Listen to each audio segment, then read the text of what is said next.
안녕하세요. 크립토팁입니다.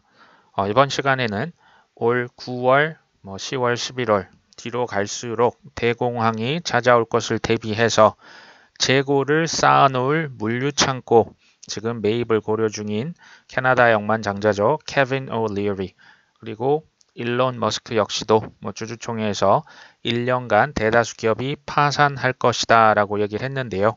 한번 내용 살펴봅니다. 이번에는 야후 파이낸스라고 하는 인터뷰를 제가 편집을 좀 했고요. 사회자가 얼마 전 있었던 그 주주총회 얘기를 저 케빈 올리어에게 물어봅니다. 그 전에 이제 5월 16일 주주총회 있었죠. 테슬라 주주총회 되게 깁니다. 이것을 제가 그냥 짧게 아주 간단한 요약을 하면요. 현실적으로 향후 1년간 매우 힘든 시기가 도래할 것이다. 자, 테슬라 역시도 글로벌 경제에 큰 영향을 받기 때문에 우리도 물론 어려운 시기를 겪겠지만 우리는 잘 헤쳐나갈 것이라 생각한다. 하지만 대다수 기업들은 파산을 면치 못할 것이다. 이게 대략적으로 제가 요약을 해본 내용이라 보시면 될 것 같아요. 이 주주총회에서 나온 얘기를 가지고 여기 사회자가 케빈 오리어리, 캐나다 억만장자 투자자죠. 이 친구와 함께 인터뷰를 진행을 합니다. 케빈 오리어리 아시는 분 많이 있을 수 있습니다. 자, 캐나다의 억만장자고요. 또 투자자입니다. 크립토 또 투자를 굉장히 많이 하고 있죠. 무려 32개 프로젝트에 분산해서 투자를 하고 있고요. 크립토가 미국의 그 12번째 산업군으로 새롭게 편성이 될 것이다. 굉장히 긍정적으로 보고 있죠. 실제 미국 워싱턴에도 거주를 하면서 크립토 규제 관련 법안에 가장 소위 정통한 사람 중에 한 명이기도 합니다. 실제 이 친구가 하고 있는 여러 가지 사업 중 하나가 인덱스 사업이라고 하는 게 있는데요. 이건 전 세계 국부나 연금 펀드 투자자들에게 올바른 정보를 제공하고 있습니다. 그렇기 때문에 전 세계가 어떻게 돌아가는지 잘 알고 있는 친구라 보시면 될 것 같아요. 자, 사회자가 묻습니다. 인터뷰 응해주셔서 감사하다 이렇게 하고요. 자, 어제 주주총회가 있었다. 테슬라가 지금 전기차 부분에 더 공격적으로 투자를 감행하고 있는 것 같다. 이거 어떻게 보시냐? 자, 케빈이 말을 합니다. 매번 주주총회 때마다 투자자들은 이제는 이 부분에 경쟁이 너무 심해져서 더 이상 이익이 늘어날 수는 없지 않겠냐, 또 이익은 줄어들 것이다 라고 생각하는 경향이 있다. 하지만 자, 아직까지는 테슬라를 차량이나 엔진, 전자칩, 배터리 부문에서 압도하는 경쟁자를 나는 아직 보지 못했다 라고 얘기를 하네요. 자, 테슬라는 전기차 부분 선구자였죠. 그런데 아직까지 그 경쟁 우위를 빼앗기진 않았다. 자, 물론 사람들은 일론 머스크 여러 가지 이유로 비난을 하죠.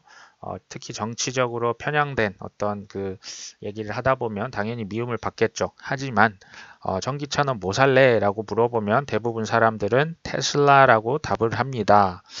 자, 지금 제네럴 모터스나 포르쉐 같은 기업들은 아직 전기차 부문을 들어오지도 않았다. 제대로 시작도 안 했다. 하면서 이제 글로벌 전기차 시장 점유율을 보여줍니다. 지금 무려 62.4%가 전 세계 테슬라 자동차, 전기차 부문 압도적 1위라고 보시면 될 것 같아요. 자, 지금 테슬라는 가격도 여러 차례 낮췄죠. 그리고 신규 트럭, 그 사이버 트럭이라고 하는 거 제가 이따 말씀드립니다. 이것들이 이제 출시를 계획하면서 더 공격적으로 나오고 있다. 자, 물론 테슬라 주식은 변동성이 매우 크죠. 하지만 결국 더 많은 시장 점유율을 가져갈 것이라고 본다. 자, 일론 머스크는 글로벌 경제가 급격히 나빠질 것이라고 얘기했죠. 하지만 그의 경쟁자들도 이건 다 마찬가지죠. 다 같이 경제가 안 좋아질 것이죠. 자, 테슬라의 강점을 꼽자면 그들은 소위 이제 화석 연료 자동차가 정말 하나도 없죠. 전기차에만 100% 집중을 하기 때문에 그 어떤 연료, 특히 이제 자원 활용에 있어서 낭비가 없다.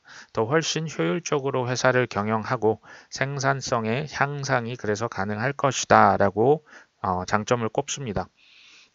자, 사회자가 올해 출시된 그 사이버 트럭에 대해서 질문을 합니다. 이게 전기차 트럭이라 보시면 되는데요. 이게 테슬라에 장기적으로 큰 도움이 되겠냐, 아니면 오히려 안 좋을 수도 있겠냐. 자, 케빈은 바로 답을 하죠. 큰 도움이 될 것이라고 본다. 그 생김새는 되게 이제 크레이지하게 생겼다. 하지만 이미 엄청난 사전 주문량을 확보를 했다고 하네요. 자, 왜 여기 이런 거에 열광을 할까? 사회자가 묻습니다. 케빈은 실은 나도 하나 사고 싶다. 왜냐하면 그 트럭이 되게 못생기긴 했는데 지금 이게 이제 그 사이버 트럭의 모습입니다. 이게 제가 볼 땐 거의 뭐 장갑차 같은 수준으로 좀 투박하게 생겼죠. 뭐 그렇게 뭐 잘생긴 느낌은 사실 아닙니다. 자, 왜 여기에 열광을 하냐?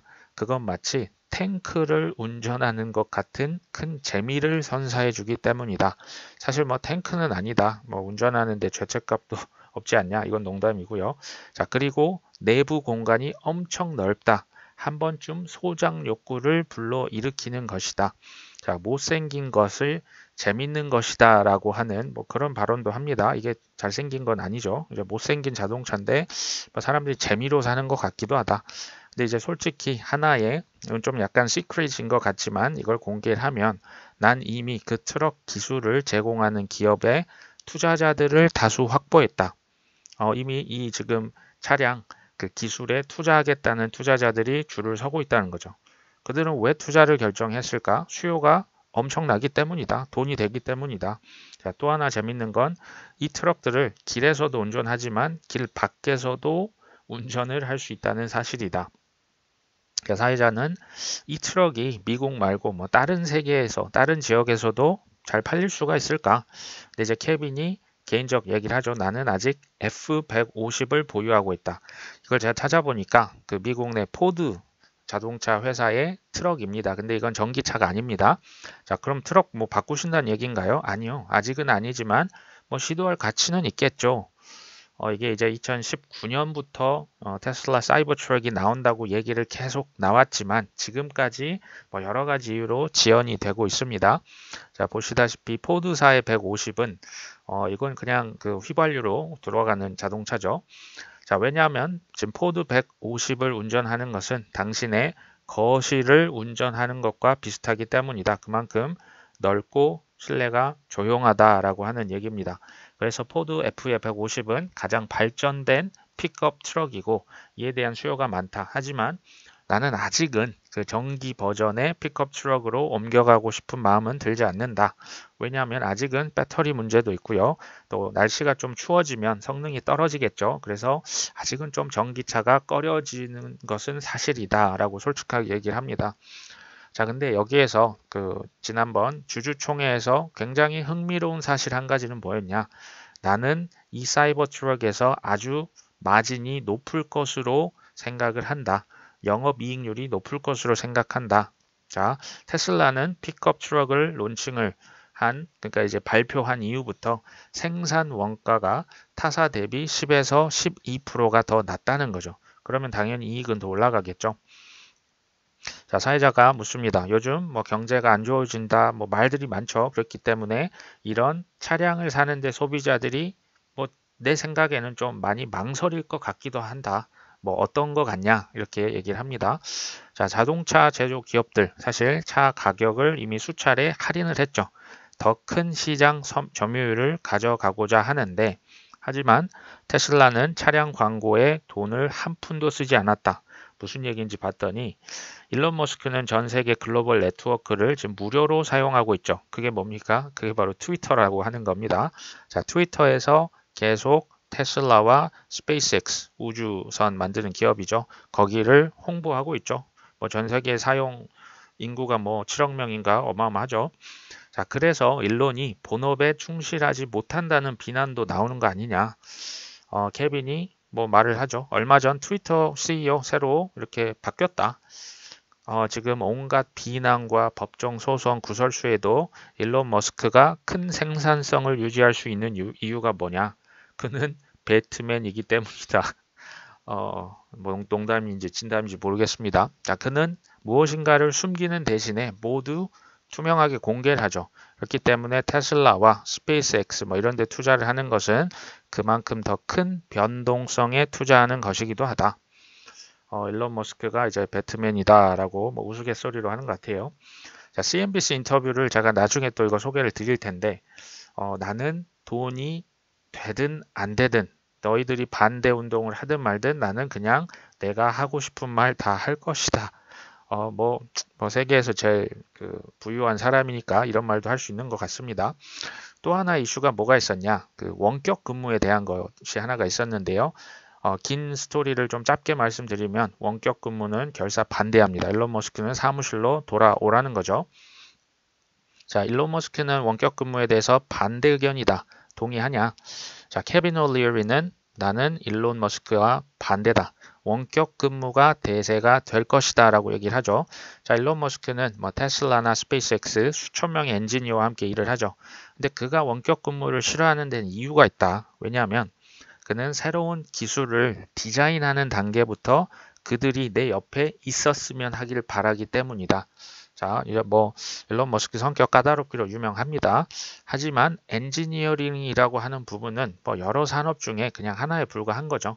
자, 미국의 S&P 산업은 총 11개로 구분이 되고 있는데 난 이 모든 11개 부분에 실제 투자를 하고 있다. 그러니까 내가 지금 잘 안다는 거죠. 내가 팬데믹 이후 깨달은 게 있는데 실제 지금 투자하고 있는 대부분의 산업, 재무라고 파이낸스라고 예를 들면 전체 직원의 40%가 팬데믹 끝나고 사무실로 안 온다고 합니다. 지금도 돌아오지 않고 있다. 만약 너희들 사무실로 지금 돌아오라고 강제를 한다면 그들은 바로 다른 직장으로 가버릴 것이라고 하는 거죠. 자, 그 외에 물류든 회계든 일반 사무직을 얘기하는 거죠. 이런 대부분 직원들이 다시는 복잡하고 치안이 좋지 않은 미국 내 대도시로 돌아오고 싶어 하지 않는다. 지금 뉴욕과 샌프란시스코는 큰 세금을 부과하고요. 불리한 규제 환경, 그리고 사람을 이렇게 창업한다고 하면 여러 가지 안 좋은 규제 제약 조건이 있는 것 같아요. 그래서 투자자들이 전혀 선호하지 않고 있다. 오히려 외곽으로 더 나가고 있다고 합니다. 특히 이제 트위터의 본사가 있는 샌프란시스코는 전쟁 지역이라고 하네요. 자, 밤에 나가면 언제든 총 맞아서 죽을 수도 있다. LA도 마찬가지다. 자, 미국의 대도시 상업 부동산들이 몰락할 거라는 말처럼 들리는데 라고 사회자가 물어보죠. 케빈이 그냥 단언합니다. 이미 미국 내 상업 부동산은 몰락했다. 아직 구체적인 증거들이 뚜렷하게 나타나지 않고 있을 뿐이다. 자, 물론 뉴욕 중심부의 A급 오피스는 여전히 비싼 임대료에도 기업들이 찾아올 수 있겠죠. 하지만 조금만 외곽으로 나가면 바로 유령 도시가 펼쳐진다. 이미 낮은 임대료에도 공실률이 40에서 50%라고 합니다. 근데 이것은 앞으로도 회복되지 못할 것이다 라고 제가 이전 소개해드렸던 라울 파리나 마이클 맥글론처럼 똑같은 얘기를 사실 하고 있네요. 자, 이들 뉴욕의 B급 상업 부동산들을 리노베이션 해야겠죠. 사람들이 안 쓰기 때문에 이거 하려면 큰 돈이 필요한데 문제는 지역 은행들이 장단기 금리가 지금 역전이 됐죠. 대출을 꺼리고 있다는 거죠. 지금 본인들이 현금 확보가 안 되는데 무슨 대출입니까? 자, 개인적으로도 나는 뉴욕에 단 10원도 투자를 하지 않았고 앞으로도 투자 안 할 것이라고 얘기를 합니다. 자, 사회자가 여기서 또 중요한 질문합니다. 당신은 지금 여러 가지 산업과 기업에 투자를 하고 있는데 자, 경기 침체 온다고 한다. 어느 정도의 강도로 올 것이냐 지금 물어보는 겁니다. 자, 케빈은 나는 지금 올 3, 4분기 경기 침체에 대비하고자 재고를 쌓아놓을 물류 창고를 사야만 한다라고 계획을 밝혔습니다.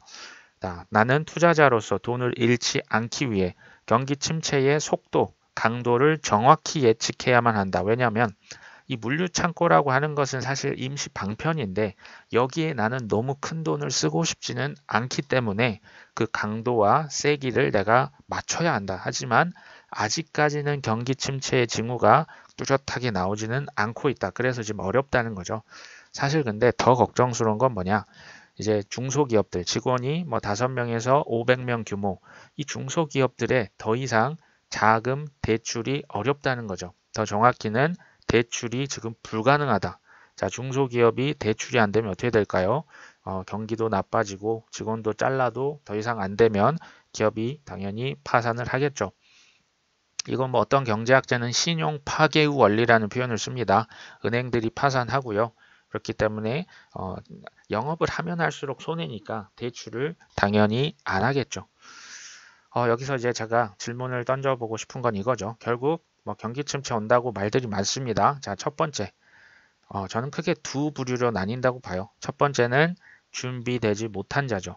큰 공포에 결국 손절을 할 가능성 저는 매우 높다고 생각을 합니다. 자, 두 번째. 매우 드물지만 준비된 자들이 있습니다. 이들은 초우량 자산을 헐값에 매수를 할 겁니다. 자, 우리가 이 2번에 들어가기 위해서 지금 공부를 하고 있는 겁니다. 자, 준비된 자가 그럼 뭐냐? 저만의 기준입니다. 자, 참고를 해 주시면 될 것 같고요. 첫 번째, 빚으로부터 자유로운 자입니다. 빚이 있으면 제가 아무리 우수한 전략과 자산과 시기와 방법론을 말씀드려도 글쎄요, 빚에서 자유롭지 못하면 다 소용이 없죠. 두 번째, 확고한 지식과 확신과 현금을 무조건 쌓아놓는 그 사람이 저는 준비된 자라는 생각을 합니다. 지식 확신이 있어도 현금이 없으면 뭐 살 수가 없겠죠. 자, 준비된 자가 그러면 바닥을 잡을 수 있을까요? 뭐 불가능하다. 저는 오히려 이쪽에 가깝습니다. 그러면 떨어질 때마다 중장기적으로 적립식 사는 사람이겠죠. 근데 만약에 아주 드물게 그 준비된 자가 바닥을 잡았다고 하면 이건 이제 저는 행운이라고 생각을 합니다. 근데 글쎄요, 제가 투자를 조금 오래 하다 보니 행운도 실력이다라는 생각이 이제는 듭니다. 행운도 실력이고요.